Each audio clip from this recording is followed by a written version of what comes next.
It's the question the country is increasingly asking itself. Will Nigel Farage ever be Prime Minister?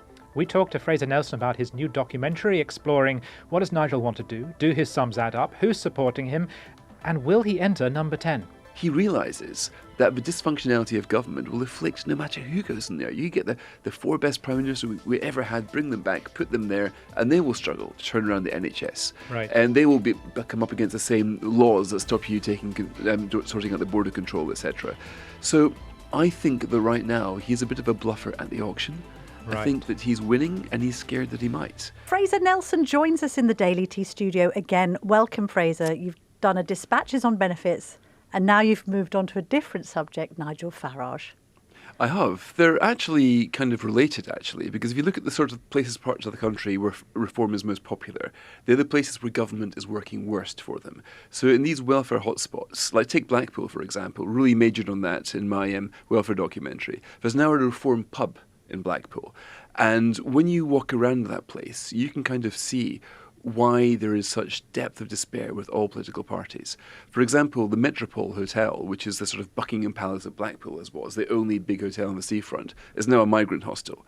And you can see if you're living there and you're basically struggling to put food on the table for your family, and you see people in that hotel getting, 2 hot meals a day, you can feel the unfairness. You can feel the government wasn't really working, and you can see in Keir Starmer somebody who's not making your community much better. That's before you look into the worklessness and everything else.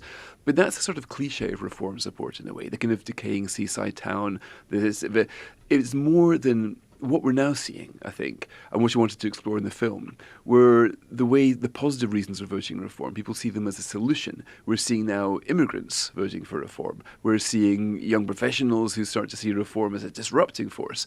So there's now this kind of swashbuckling aspect of reform. So I wanted to sort of almost pick up where I left off with the welfare documentary, which is the epitome of what's going wrong in Britain right now, but saying it's gone a lot beyond a cry of pain. Support for reform is now, a third of the country? Easily the most popular political party.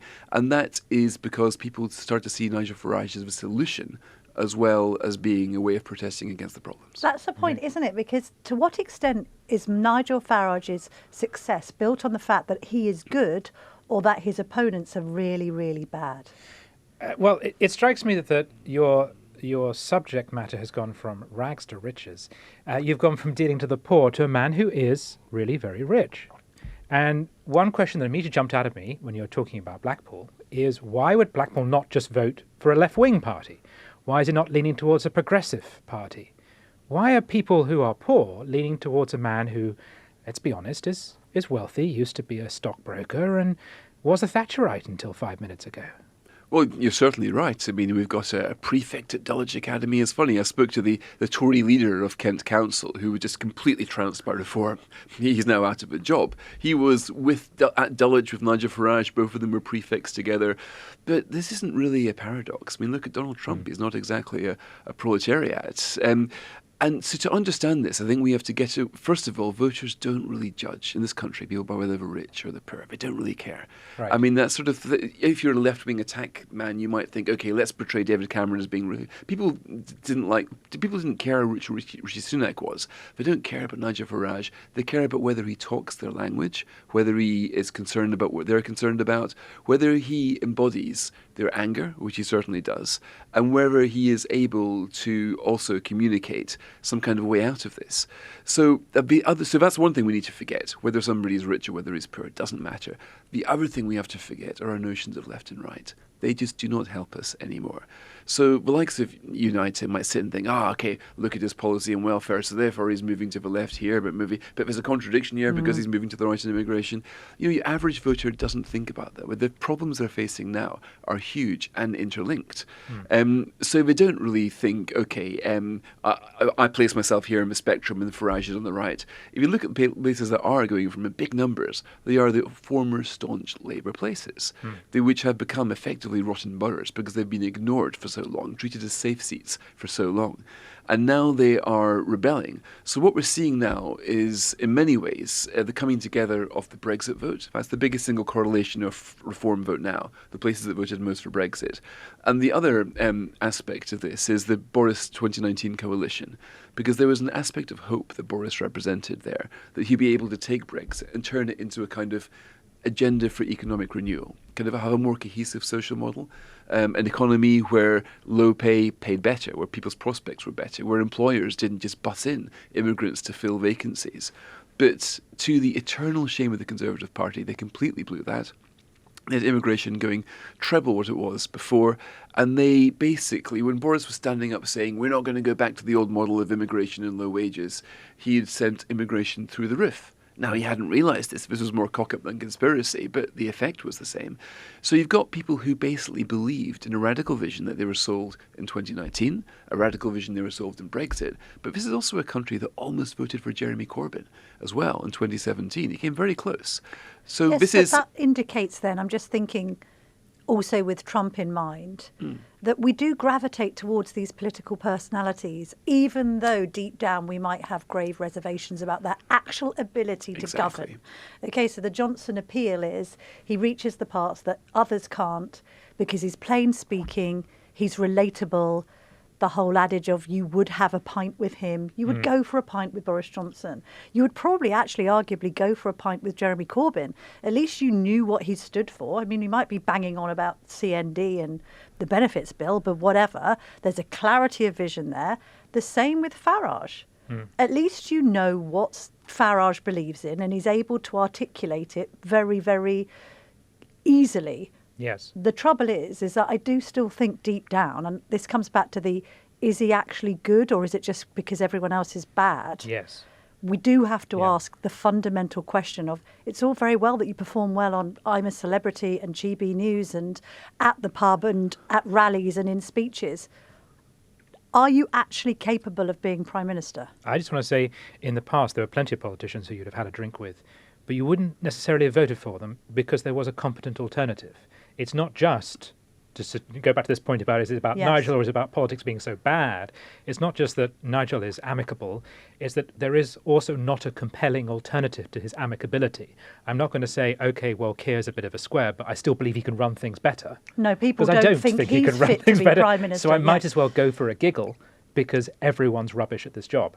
Fraser, sorry, you're the guest. No, Please do step in. No, you're quite right. One of the things we did with the documentary was we got together a focus group of 10 floating voters in Solihull. So this isn't Brexit heartlands. This is the Midlands, the kind of places that Nigel Farage would need to take if he's going to become Prime Minister.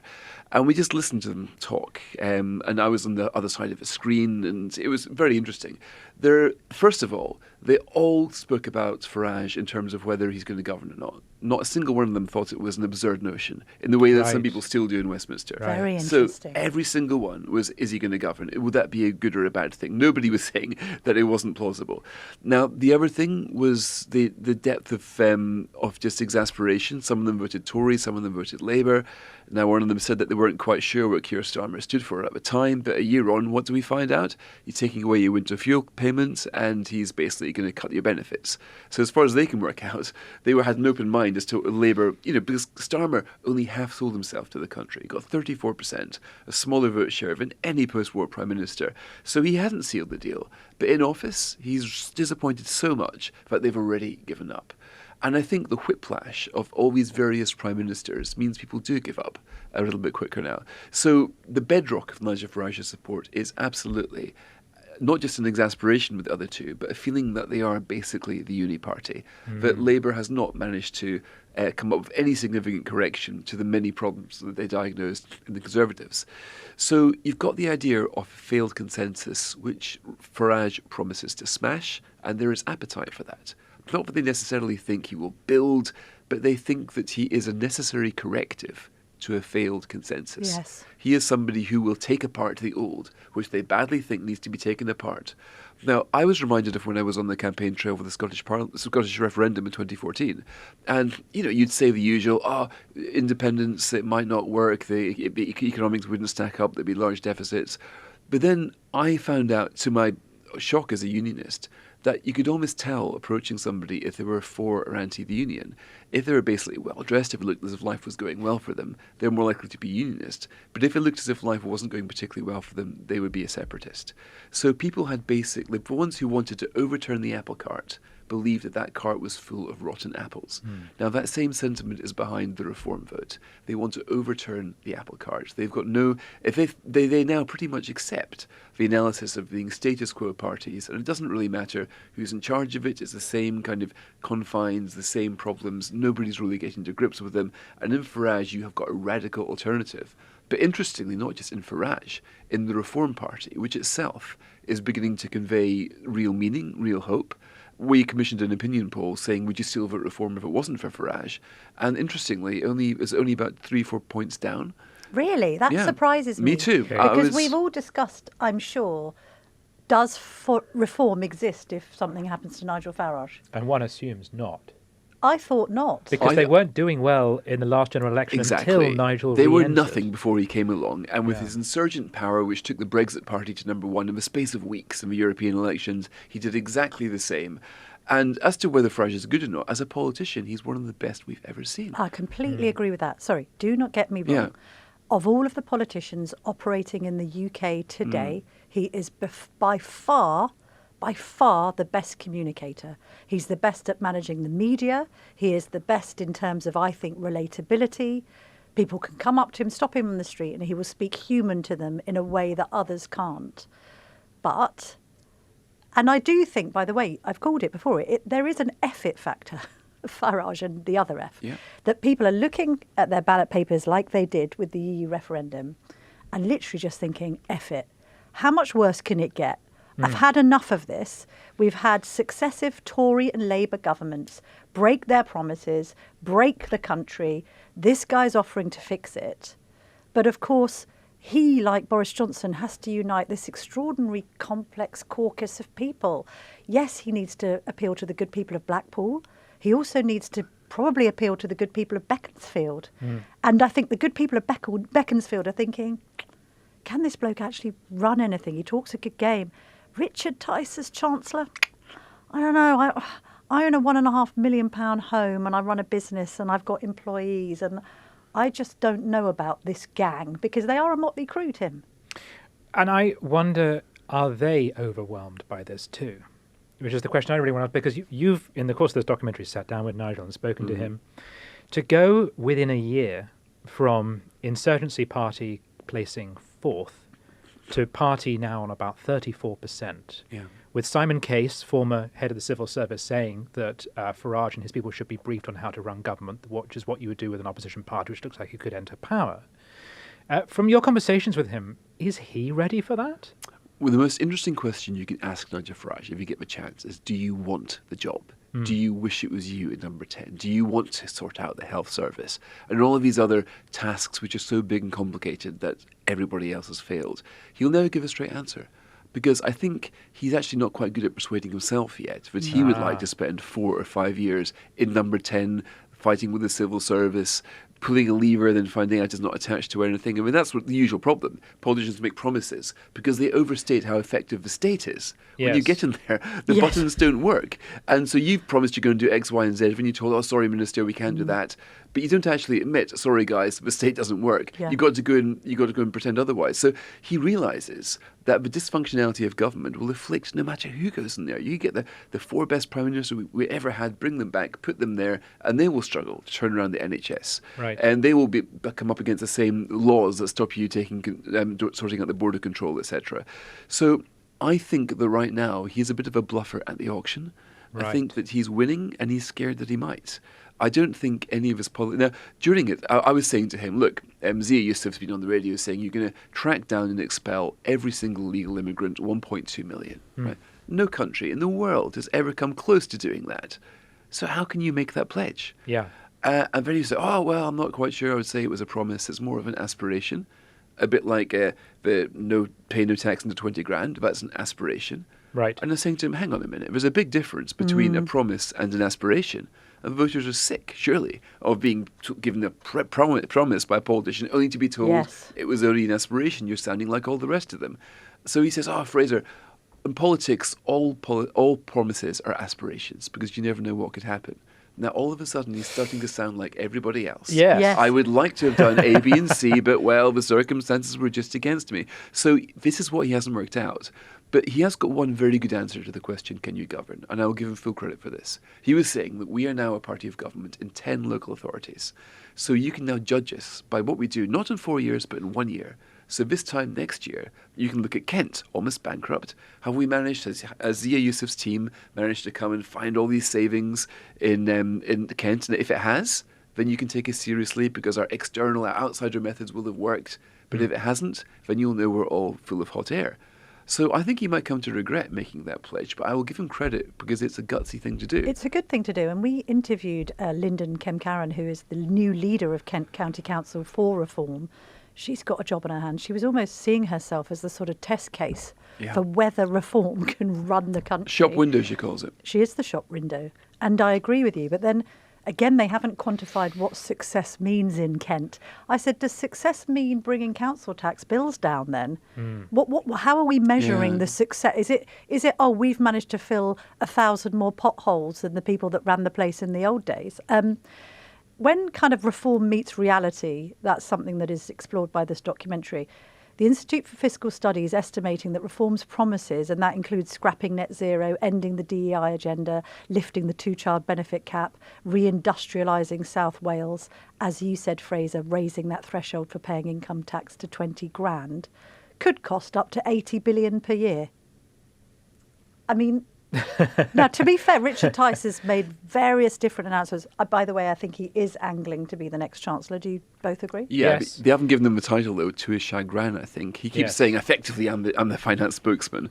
Well, why not give him the title, then? He's older than he looks. I just want to throw that in. Well, how old is he? He's in his 60s? Yeah, but isn't there that weird stat that Starmer's older than Farage?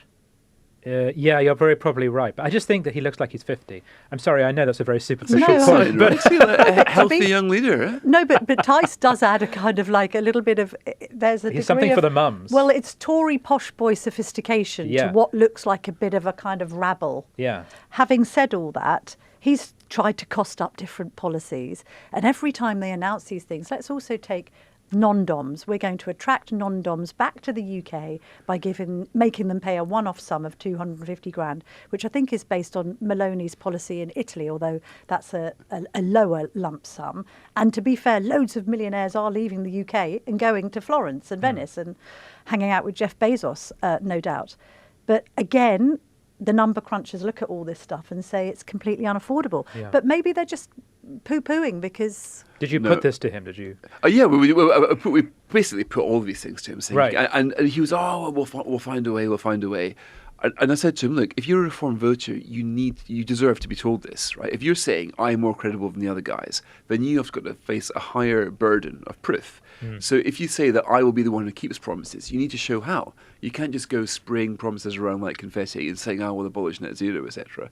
And I think that he accepts this because it was only a few months, it was only after the May election that he decided to position himself as the Prime Minister in waiting. That was the big press conference where I was at, where he was surrounded by the various council leaders, intending to say, we are now a party of government. But I think he realises that he'll say nobody's promises add up. Well, he's right there. But if he aspires to be different to them, and his promises need to. So I think that right now, at 4 years from an election, the average voter isn't really going to get hung up in it.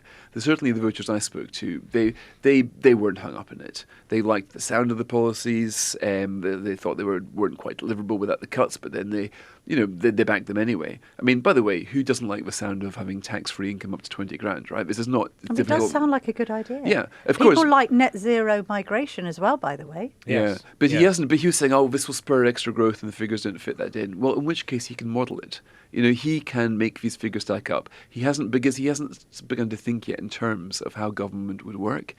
But right now, that is only part. See, that might disqualify him in a sort of Westminster wonk way, but it doesn't disqualify him to the voters who think the main thing they want him to do is to smash the old system. And if something else is built, then great. Yeah. Where is he really on immigration? You made a really interesting observation, I think it was yesterday or the day Remind me. before, when we were talking about him wanting to get rid of the two-child benefit cap. Yes. And you said even though he knows it polls badly, I think 6 in 10 British adults are against it, he wants to do it. This is something he wants to do. So he's quite ideological, because some might look at him and just think he's a political opportunist. No. How much does he believe what he believes? I just want to step in and say on that, because the question often comes up, come on, this guy's a Thatcherite. Why is he saying these things? I am actually not sure he is anymore. I think he has evolved. He doesn't say that. If you ask him now, he won't say that he was. He previously has described himself as one. But mind you, he's looking for votes in Wales now, so he's not going to He is, and I get that. But I don't think it's just that. I think he has changed. And I think it's partly a consequence of speaking to the Brexit constituency that will change a politician. Not just because they're sort of thinking, I don't want to alienate this voting bloc, but because they do meet people from different life experiences who will say things like, well, you know what? When those coal pits shut down, it wasn't good for us. Yes. And when you're a stockbroker in the 80s in London, you might not realise what it's like to go through deindustrialisation. So, Fraser, sorry. But the two-child benefit cap is quite an interesting thing, because that policy was invented in 2014 by Nigel Farage. It was his idea in opposition, If you look at it was his proposal, which all of a sudden, by the way, this is an example of what a good politician he was. Oh, it's not fair that people who are working can't have bigger families and those benefits. There should be two-child, and then that started to pull off, and all of a sudden the Conservatives then bring it in. It turned out to be very popular, one of the most popular policies. Now, the reform, we did polling for the documentary showing that just 30% or 37% of reform voters back for scrapping of that pledge. People do think there is an unfairness to families on welfare being able to have more kids than you can afford to do if you're working, because ultimately who's paying for that? But the fact that he now defines himself against a policy which he basically created inadvertently 10 years ago does show a kind of evolution, shall we say. In Farage, the kind of small states, let's marketise the NHS, to Farage, the left on economics and right and culture. Yes. Because I don't think he's going to be...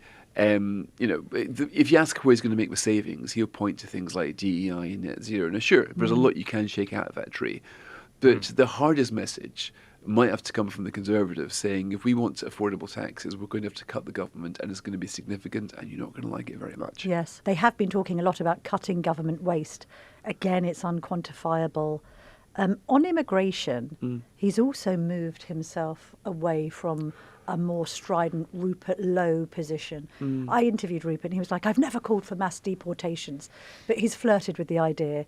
Farage has backed away from that. Why, Fraser? Because I would imagine working class voters, as well as those in the Tory shires, are quite happy with robust language on immigration. They are. He's also promoted and stood by, as long as he could, a Muslim chairman of his party.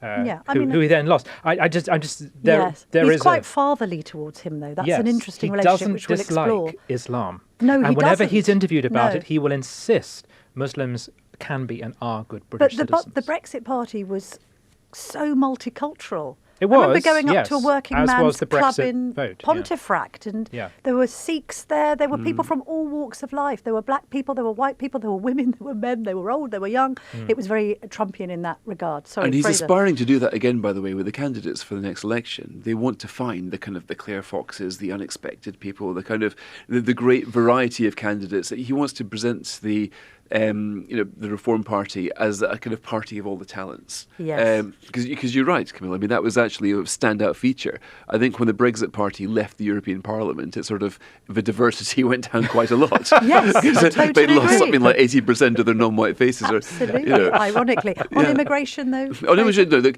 he is an expert of patrolling the territory between the unacceptable face of the right wing. So if you look at his career, from UKIP onwards, he's been there to track down and expel racists or bigots or those who cross his line. He's very strict on the vetting of candidates. And when you look at the Elon Musk row earlier on this year, and when Elon Musk started to flirting with Tommy Robinson, it was Farage, not the Tories, who were saying, no, Tommy Robinson is not hard done by. He's not some great hero. He's a wrong-un. So he does this time and time again. Now, there's a big split, of course, in Reform Party activists for those who basically think that Tommy Robinson is wrongly imprisoned, etc. There's a big social... But there's also been a mutation on the right wing as well, with the digital rights, where you're getting this ethno-nationalism which is now going. There's lots of accounts dedicated to showing non-white people in engaged in criminal activities. There's lots of things saying London's a dump because it's so multicultural. But that is big now. And Farage has come to regard X or Twitter as a bit of a sewer. He will say that when you look at the forces that's behind the Youssef's resignation as chairman, there were racist abuse, but only on Twitter, only on X, not on Facebook, not on Instagram.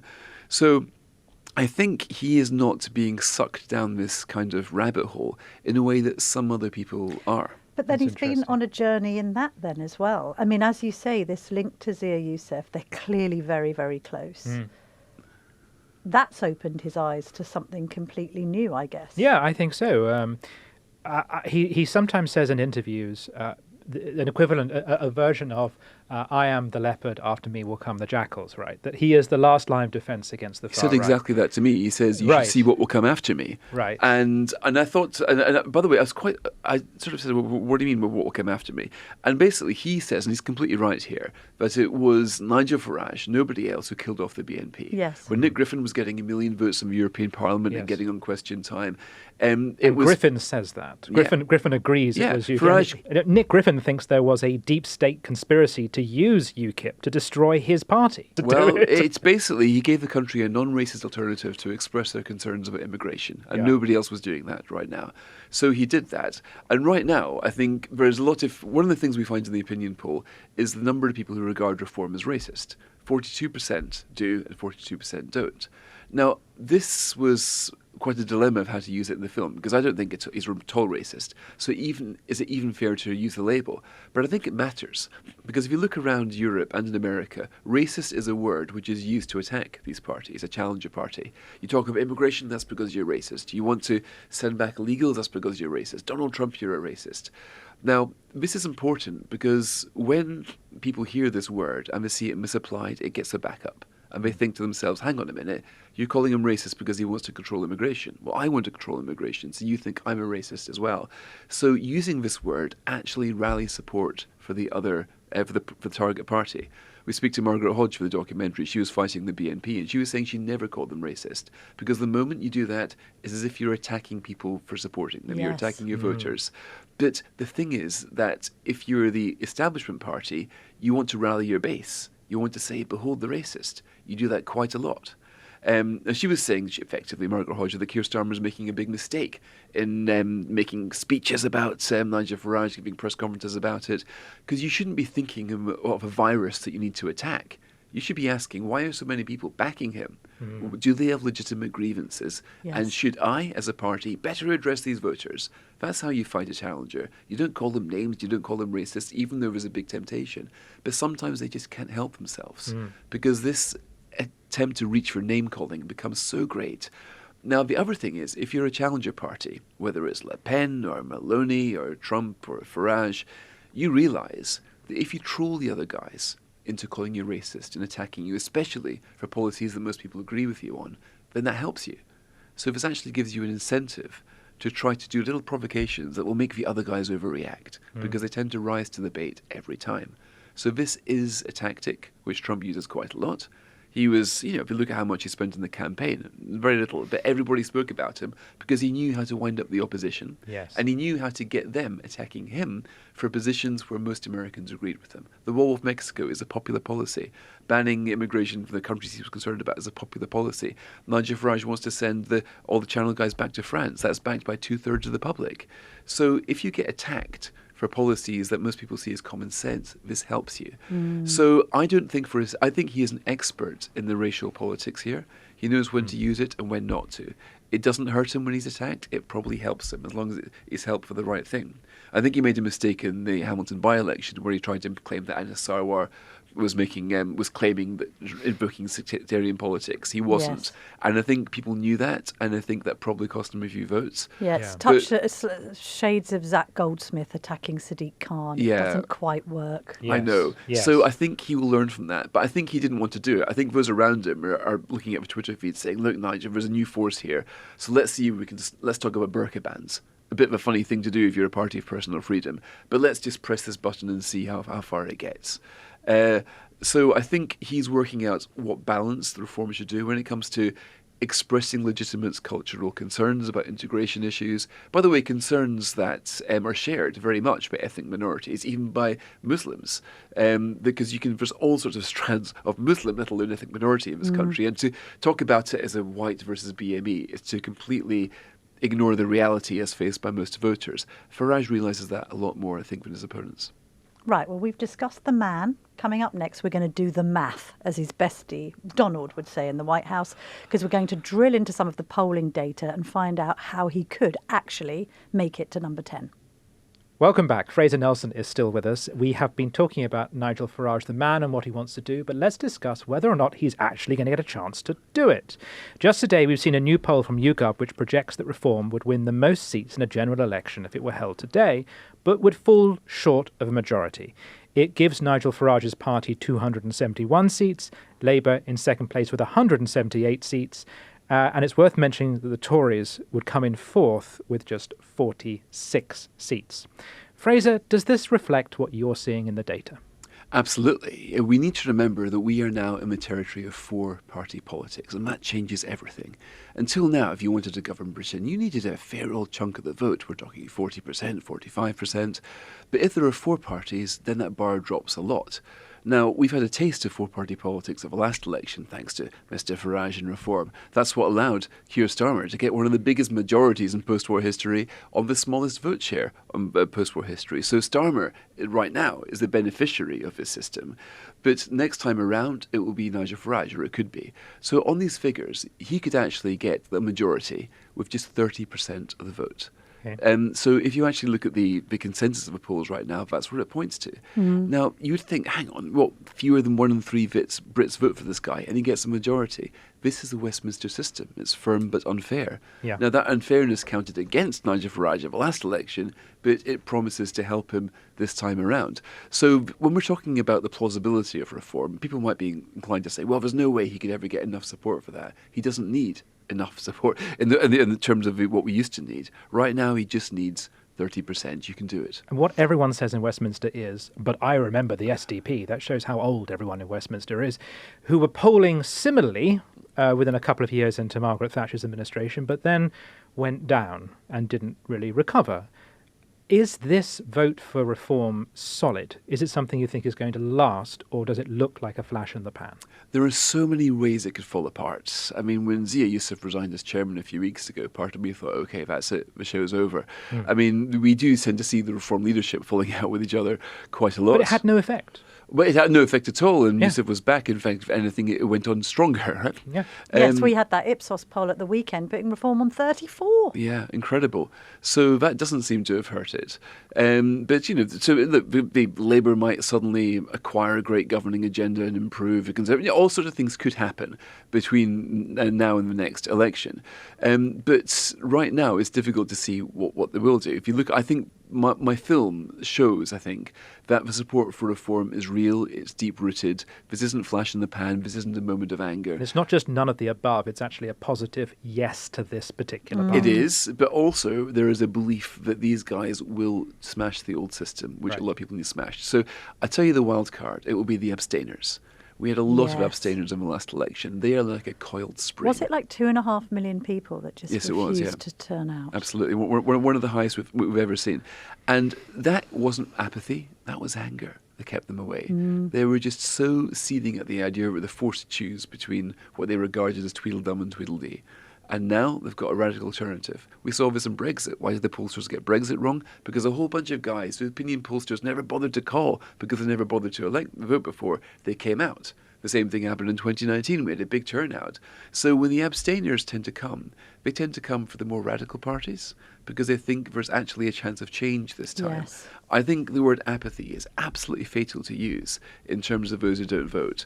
In the focus group we did for the film, there was a young and the quietest woman there who was saying that she didn't vote at all the last election, disillusioned, but now she thinks she might vote for Reform because Reform looked like that might change things. So I think that's something the pollsters, even now, struggle to work out. I mean, it's their job to work out, okay, how likely are you to vote on a scale of 1 to 10? That's usually what they ask.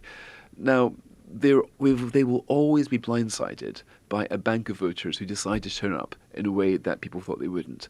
So that wild card will be in the favour of, it was in favour of the SNP, because 45% was a lot more than I expected them to get. Jeremy Corbyn did a lot better in 2017. Yeah. So they tend to go for the radical options. So I am not for a second saying that it is a probability that Nigel Farage will win the next election. I'm saying that it is incredibly plausible, support for him is deep-rooted, and we make a great mistake if we think this is a common-sense country that will go for the common-sense option. Yes. This is a country crying out for radical change, and they will vote for Nigel Farage unless somebody else gives them a good reason not to. Also, I think some of the polling revealed the loyalty to Reform, so they have a 92% retention rate higher in than their anyone vote. else. So if you voted for them in the locals, that's how likely you are to vote for them in a general. What's interesting here is the breakdown of where Reform's strength comes from.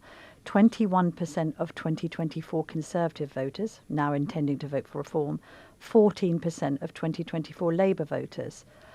I say that's interesting because obviously he's massively parking his tanks on Labour's lawns.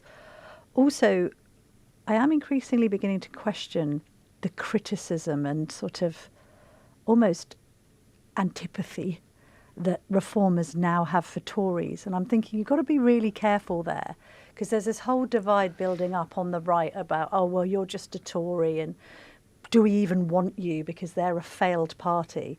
And it's like, no, you really do need people who shop at Waitrose in order to cross this Rubicon into actual governance of this country.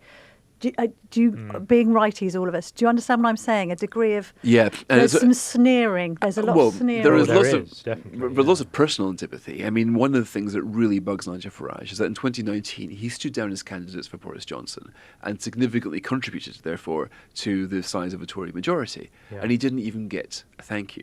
You might have got a peerage and other things. Yeah, if he had been given one, then who knows? There probably wouldn't have been a Reform Party. Yeah. But so he basically feels that he was played false by the Conservatives.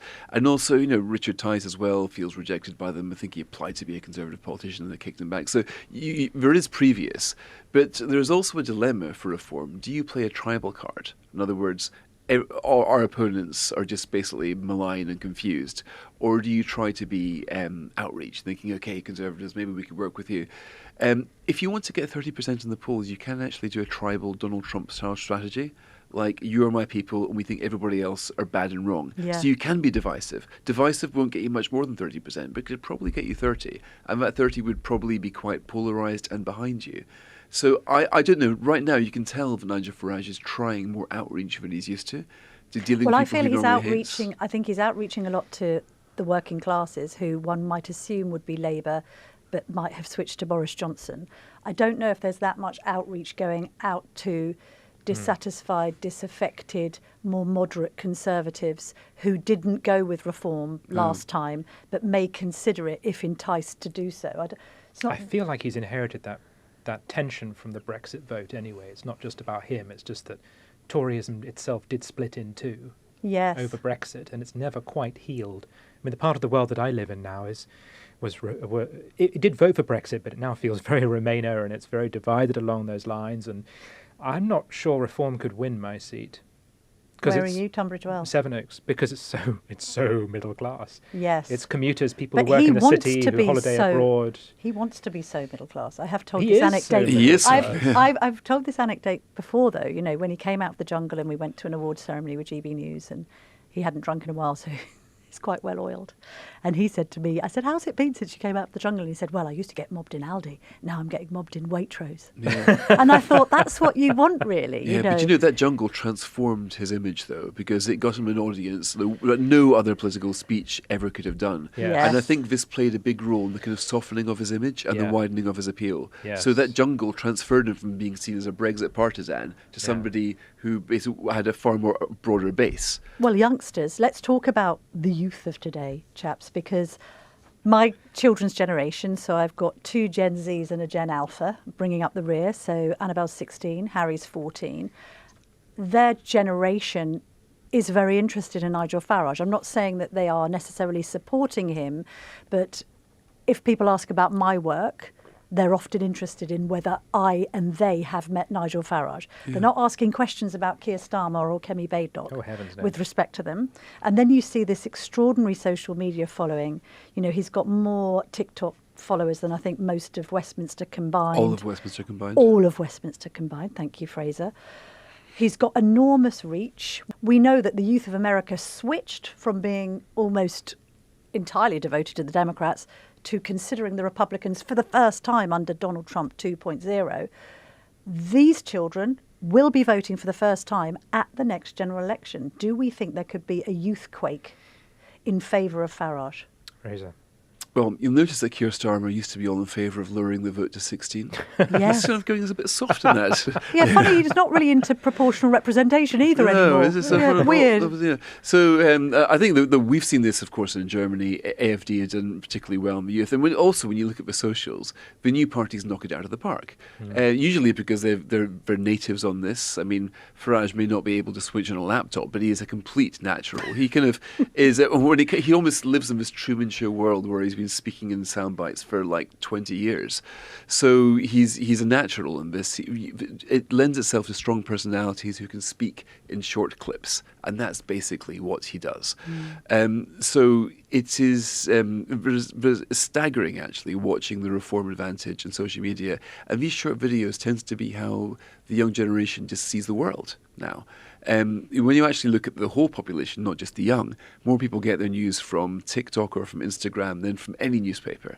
Don't say that, Fraser. That's We're not true. looking for a newspaper. That's true. But also it's fame.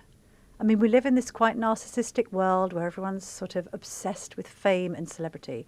The other great advantage he has, Tim, he is so famous. Yes. You've followed him around. You know, you've Yeah. gone around Clacton with him with an ice cream in your hand.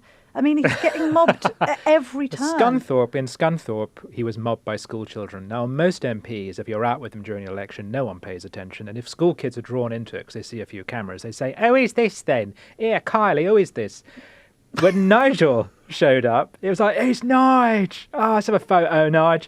They actually knew who he was. They didn't have to be told who he was. Yeah. I mean, They knew that's who quite he was. potent. Recognisability, a Yes. generation voting for the first time and just thinking, well, I know about this lot. I've heard about reform. I've been bombarded with their videos for the last 6 months. But is this partly because, to me, Nigel is the politics of embodiment?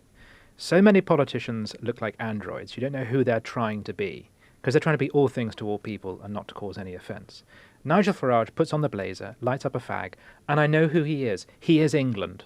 I'm looking at Britannia. I'm looking Yes. at Henry VIII. You're looking at the I'm White looking at a Cliffs of version. Dover. Yes, I'm looking at the embodiment of England.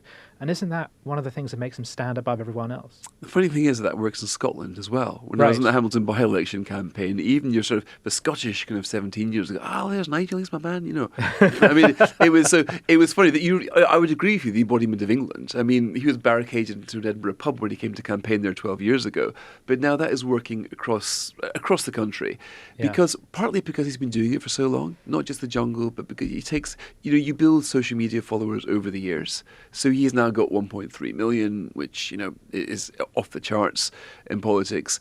And in the era where personality is politics, he has got no shortage of that. Yeah. And that isn't something which you can really replicate or try to do. If you're Kemi Badenoch, I mean, she is a woman who's got lots of personality, but isn't really ramping it up at the moment. And I'm not sure Keir Starmer is going to be getting that many TikTok followers at any time. So the new world of new media does give an advantage to people who've got the personality to pull it off. You either have got it or you don't. I don't know if you were minded to vote for him before, but after making this documentary, would you be more inclined to vote for Nigel Farage come 2029 or whenever this next election's being held? Personally, I'm not sure that I would, and I'll tell you why. Right now, I think he's doing God's work in dangling Keir Starmer over a cliff by his ankles and asking him if he enjoys the view. Right? What a vision. Yeah. But he's right now. I pay to see that, by the Well, way. we all Right, would. well, do you think Kenny Badenoch is scaring Keir Starmer? No. No. But Nigel Farage is putting the fear of God into all of these guys, thinking, look, if we're going to fail, and all the indications are that we're not going to make this country much better in 3 or 4 years' time, then this psychopath's going to come here with like 100 or perhaps 200, 300 of his friends and kick us out. That is a real threat, and the democratic process needs these guys to feel a real threat, to feel a real penalty for failure, to fear the consequences of failure. And I think Nigel Farage is bringing that fear into Westminster right now, and I regard that as a very good, positive, healthy democratic thing. But here's the thing. He is the kind of break glass in case of emergency candidate. And if the public do break that glass and press that button and he comes in, and if he messes it up, and we've got absolutely no grounds to think that he'd do any better, if he's got any kind of agenda for government, then where does the country go after him? They go back to the Conservatives. No, Genuinely. perhaps something worse. No, but hang on a minute. Perhaps Maybe, something worse. Perhaps I think something they worse. elect Tommy Robinson. I think Tommy Robinson becomes Prime Minister. Oh, my goodness me. But it is a point, isn't it? Because this whole talk about an existential crisis, and that may well happen. And by the way, looking at this polling, I mean, it is so dire for the Tories. It's unbelievable. If Farage crashes and burns, yes, it could herald an even more right-wing candidate, and that's disturbing. But it could make righties think, we tried it, it didn't work. Maybe we should go back to this party that's been around for centuries. Yeah. I just think the Conservative Party is so dead. I mean, part of the whole thing with this conversation is we are 3 small C Conservatives, however one might vote. We're temperamental Conservatives. And part of the problem with Farage is he's saying a lot of things I agree with. But there's also the temperamental Conservative bit of me that doesn't want to support a radical and an outsider and an anarchist. This is revolutionary party. This is revolutionary Yeah. politics. So how can Conservatives support revolutionary politics? And I suspect that if he did win, I don't think the Conservatives bounce back. I don't think people say, well, now I'll give Mel Stride a go. I think he just smashes everything up to the point where there's nothing Well, left. they might give Boris Johnson another go. Or they might lose Oh, faith in heavens democracy. I mean, above. that's the other thing that we need to work out now. Just think how many prime ministers this country's been subjected to without seeing much change. Yeah. And I do think that I was talking yesterday to somebody who's been basically working in the field of kind of social community relations for sort of 20, 30 years. She said she's never known the country as febrile now as it is now. I agree. And the desire for radical change, the willingness to listen to some pretty dark voices, the rise of ethno-nationalism, the kind of, if you poll the young people about do they like democracy, it's not doing that well as a format. So I think that Jonathan Sumption recently told me that he thinks that democracy hasn't been around for so long, there's nothing saying it will stay. So I think we have got no right to think our democracy will continue. And if after all these options, even the radical one doesn't work, that is when the anti-democrats start to get a look in. Okay, so I'm going to conclude this Daily Tea with the statement that the future of British democracy depends on Nigel Farage not cocking this up. Fraser Nelson, Channel 4's Dispatches programme, Will Nigel Farage be Prime Minister, is aired tonight. Thank you for coming on the podcast. A great pleasure.